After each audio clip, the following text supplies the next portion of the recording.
Nicola Sturgeon backlash as SNP exerts unprecedented control over Scotland. Nicola Sturgeon and the SNP operate unprecedented control over numerous institutions in Scotland, which has curbed things like academic freedom, it has been claimed. The First Minister hit back at Labour leader Sir Keir Starmer after he announced plans to implement a constitutional commission that would spread devolution to all corners of the UK, branding him as a constitutional tinker. Ms Sturgeon said Scottish Labour had no chances of challenging her Scottish National Party's SNP dominance. The majority of Scots now back independence, with the margin increasing between those who say they would vote yes and those who would vote no in a referendum, the most recent YouGov poll showing a 51% to 49% split in favour of yes. Ms Sturgeon won a historic landslide general election victory north of the border in 2015, winning 56 out of 59 seats. She and the SNP have since held almost absolute control over Scotland, something which many say has led to unprecedented levels of meddling with institutions across the country. This is especially true of Scotland's education, which critics say the SNP has begun to manipulate.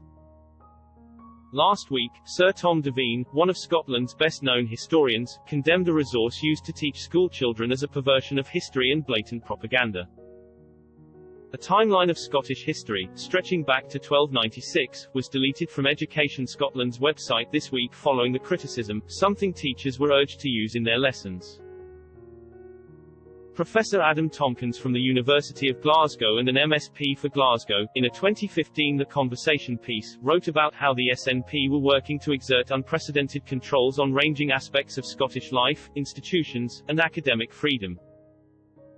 He said, with angry mobs descending on the BBC when the broadcaster dares to run news stories critical of the SNP administration, political freedom in Scotland can feel precarious.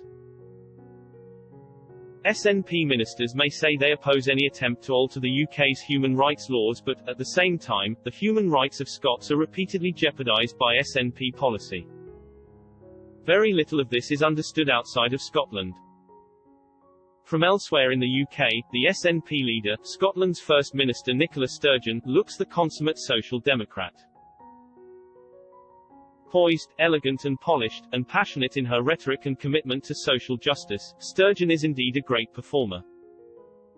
But underneath the act lies an altogether different reality, of an illiberal and centralising government that would rather sit on its hands than use its powers to transform Scotland for the better.